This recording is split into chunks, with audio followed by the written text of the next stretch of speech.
What's up, guys? Justin Morgan here, Carved Up Vegan Muscle, and I wanted to do a follow-up to the video I did last week discussing the touch and go deadlift. And the reason that I want to do that is because after I posted the video, it gives you those suggested videos down at the bottom, and I saw that George Leeman had done one. And George Leeman is whether you listen to people who use drugs or whatever or not, he is one of the best deadlifters in the world. So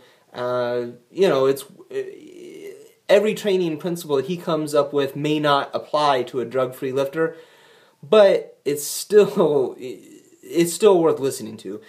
He is one of the best at what he does, and he really likes the idea of doing the touch and go deadlift.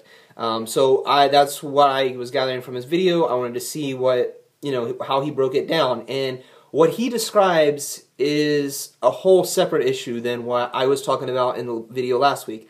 I actually was recommending that you not practice the touch and go deadlift because you end up in a poor position, essentially, is really the biggest reason I was saying you shouldn't do it. But if you do it the way that he describes it, you pretty much should end up in your strongest position throughout the range of motion. So 99% of people that I see do touch and go deadlifts, whether it be in the gym, on YouTube, Instagram, whatever, they might do the first deadlift, pretty well. They stand up, and then they kind of do this like drop, controlled drop of the barbell, where they actually bang it against the ground and then try to catch it about halfway up their shin and start the next rep. So that's pretty much what I see unanimously all the time. I don't actually see anyone do touch and go deadlifts the way that George Leeman describes it, which is that he actually recommends that you do the touch and go deadlift, but you have a completely controlled eccentric part of the motion as you come down.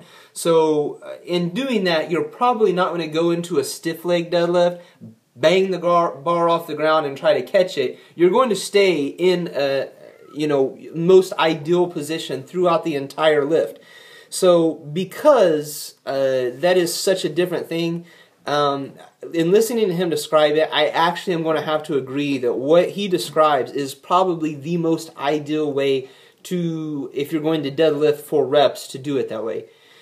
So that's it, guys. If you like to do the touch and go deadlift and you want to keep doing it, I would seriously recommend that you watch what George Leeman recommends, that you do a completely controlled eccentric part of the motion, and then, or that you do it the way that, I discussed last week, where you do a deadlift, kind of sit it back down the way you would in a competition, not like this really slow eccentric part, or not really slow, but just controlled at least.